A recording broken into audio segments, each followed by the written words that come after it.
नमस्कार। राकेश गौड़ टॉक्स में आपका स्वागत है। साथियों, मेरे दिमाग में आज एक पड़ी हुई इंस्पायरिंग स्टोरी ध्यान में आई। मैंने सोचा क्यों ना आपके साथ शेयर किया जाए उसे। और मैं भी उसे पढ़कर बहुत प्रभावित हुआ था। तो 5 मिनट का समय आपका चाहूँगा। आप जो 5 मिनट यहाँ देंगे उससे निश्चित रूप से जिस तरह से मुझे एक अंदर तक एक बात टच कर गई और एक लेसन दे गई इस कहानी, वैसे ही शायद आपको भी देगी। कहानी कुछ इस तरह से है। 1951 की बात है। एक जेम्स हैरिसन नाम का एक बच्चा 14 साल का अस्पताल के बिस्तर पे लेटा हुआ था। उसके पिता उसके पास बैठे हुए थे। जेम्स हैरिसन के एक किसी कारण से एक फेफड़ा एक लंग निकालना पड़ा और उस मेजर ऑपरेशन में उसके करीब 100 से अधिक स्टिच आए और 13 यूनिट ब्लड उसको लगा। तो उसके फादर जेम्स को कह रहे थे कि जेम्स, अजनबियों के खून से आपको बचाया गया है, आपकी जान बची है। तो बच्चे को ये बड़ी बात टच कर गई कि मैं भी ऐसा ही करूं आगे, ऐसा बच्चे को विचार आया। तो उसने अपने फादर से कहा कि मैं भी जब डोनेशन के लायक हो जाऊंगा तो मैं भी ब्लड डोनेट करूंगा। और 1954 के अंदर वो 18 ईयर्स के हो गए और उन्होंने अपना ब्लड डोनेशन शुरू कर दिया। निरंतर ब्लड डोनेट करते रहे। कुछ समय बाद में डॉक्टर्स ने देखा कि वो जो ब्लड डोनेट कर रहे हैं उसमें ब्लड में एक खास चीज़ है, एक विशेष एक एंटीबॉडीज़ है। एक रेसिस एक डिजीज़ होती है, उस रेसिस डिजीज़ की एंटीबॉडी उसमें मौजूद है, जिससे ऑस्ट्रेलिया के अंदर हज़ारों बच्चों की मौत हर साल हुआ करती थी। तो उन्होंने डॉक्टर्स ने रिक्वेस्ट की हैरिसन से कि क्या हम आपका प्लाज्मा ले सकते हैं, आपके प्लाज्मा से ही हमारा काम हो जाएगा। हैरिसन ने नो डाउट, उसने वैसे ही वो तैयार थे जैसे पहले थे। उन्होंने कहा बिल्कुल कोई दिक्कत नहीं है, लेकिन प्लाज्मा लेने का जो प्रोसेस है वो थोड़ा सा लंबा था, लगभग उसमें 1.5 घंटे की सिटिंग होती है। लेकिन हैरिसन ने वो प्लाज्मा देना शुरू किया, उससे एंटीबॉडीज़ बने और उसके एंटीडॉट बने और उन बच्चों को जिन माताओं को ज़रूरत थी उनको दिया गया। इससे पहले जो ऑस्ट्रेलिया में जो माताएं RH नेगेटिव होती थी और उनका बच्चा अगर RH पॉजिटिव होता था तो उन माता का जो ब्लड है, माता का शरीर ही एक तरह से कहें कि वो बच्चे के लिए घातक हो जाता था, उसकी जो है ब्लड के लिए घातक हो जाता था और वो बच्चे की या तो मौत हो जाती थी गर्भस्थ शिशु की, या उसके मस्तिष्क को बहुत बड़ी हानि होती थी।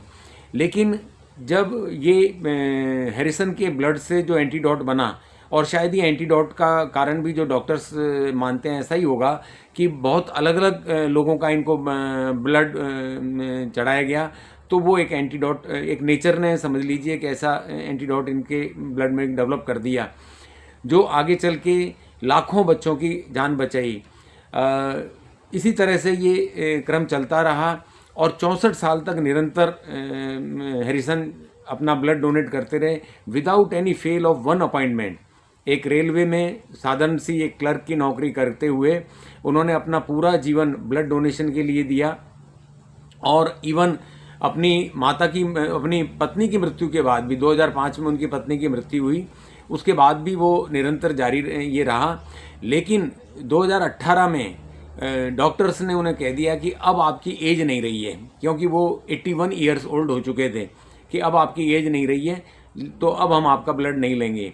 तब जाके ये जो है सिलसिला रुका और 64 साल तक जो निरंतर इस सिलसिला चला।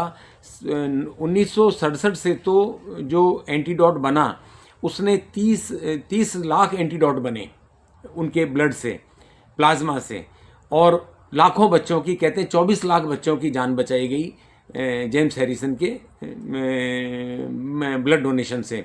और सबसे बड़ी बात जो हुई, उनकी जो डॉटर थी, उस डॉटर भी वो जब वो प्रेग्नेंट हुई उसको भी सेम प्रॉब्लम थी और वही जेम्स के ब्लड का एंटीडॉट उनकी डॉटर को दिया गया। तो उनका जो ग्रैंडसन हुआ स्कॉट, जो अभी मौजूद है, वो ग्रैंडसन भी अपने मैटरनल ग्रैंडफादर के कारण ही उसका जीवन बचा। तो कहने का मतलब ये है कि ब्लड डोनेशन कितना ज़रूरी है। और एक साधारण सा जीवन जीने वाले जेम्स हैरिसन ने किस शिद्दत के साथ में पूरा जीवन अपना ब्लड डोनेट किया। हमारे देश में, भारत में भी हर 2 सेकंड से एक किसी व्यक्ति को ब्लड की आवश्यकता पड़ जाती है। ब्लड एक ऐसी चीज़ है जो किसी लैब में बनाया नहीं जा सकता, कृत्रिम कोई तरीका नहीं कि उसको ब्लड को बनाया जा सके। ये एक स्वस्थ शरीर से के डोनेशन से ही आगे किसी की जान बचा सकता है। और सबसे विशेष बात ये है कि 1 यूनिट ब्लड 500 ml का जो ब्लड है वो 3 लोगों की जान बचा सकता है, रेड सेल से भी, प्लाज्मा से भी और प्लेटलेट से भी। इस तरह से उनको अलग अलग करके भी जीवनदान दिया जा सकता है। और ये देना ज़रूरी है क्योंकि जो डोनर हैं 18 साल से 65 साल के डोनर का लेते हैं, सभी को मालूम है। और एक ह्यूमन जो है, मेल जो है वो 3 महीने में एक बार ब्लड डोनेट कर सकता है, फीमेल 4 महीने में एक बार ब्लड डोनेट कर सकती है।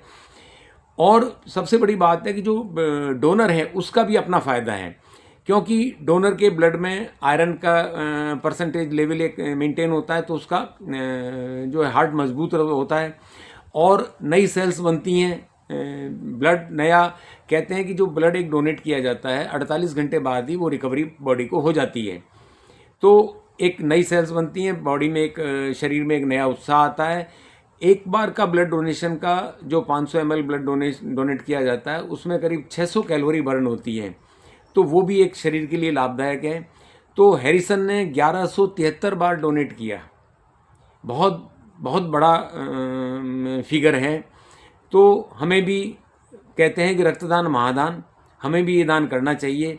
और इससे आगे बढ़ के मैं एक कदम और मैं कहूँगा कि रक्तदान महादान के साथ ही ये भी आवश्यक है कि हमारे जाने से पहले, हमारी मृत्यु से पहले अगर हम अंगदान भी कर दें तो वो भी बहुत श्रेयकर रहेगा। तो जहाँ भी रक्तदान हो रहा हो, अपने पूरे जोश के साथ में आप अपने खुद भी करें और लोगों को भी मोटिवेट करें कि रक्तदान जो है क्यों करना चाहिए। ये किसी और के लिए नहीं, सबसे पहले अपने लिए, अपने स्वास्थ्य के लिए आवश्यक है, अपनी भलाई के लिए, अपने सेहत की भलाई के लिए आवश्यक है। इसलिए रक्तदान भी करें जिससे लोगों का जीवन बचा सकें, और साथ ही अंगदान की घोषणा भी करें जिससे जिन लोगों को, क्योंकि हमारे देश में अंगदान, हमारे देश में नहीं विदेशों से भी हमारे देश में अंगदान के लिए लोग आते हैं, कई देशों से। जो हमारा मेडिकल टूरिज़्म काफ़ी बड़ा है इन दिनों में, तो वो लोग भी आते हैं, तो उनको भी वो अंग मिले और वो अपना एक जीवन जी सकें। हाल में ही आपने देखा होगा अफ़गानिस्तान में भी भारत सरकार ने जो जयपुर फुट है, उस जयपुर फुट की वहाँ प्रदर्शनी वो लगवाई थी, डॉक्टर्स की एक टीम भेजी थी और वहाँ जो युद्ध में घायल हुए उनके बहुतों के जयपुर फुट लगे थे। तो इस तरह से हम एक बहुत ही, अपने पास इसके लिए कोई पैसे की ज़रूरत नहीं है, कोई संसाधन की ज़रूरत नहीं है, सिर्फ अपना एक विचार, उस विचार से ही हम सेवा कर सकते हैं और किसी को एक नया जीवन दे सकते हैं। धन्यवाद। आशा करता हूँ आपको ये स्टोरी पसंद आई होगी। अगर पसंद आई हो तो आप भी अपने मित्र परिचित से शेयर करें और चैनल को सब्सक्राइब अवश्य करें। बहुत बहुत आभार।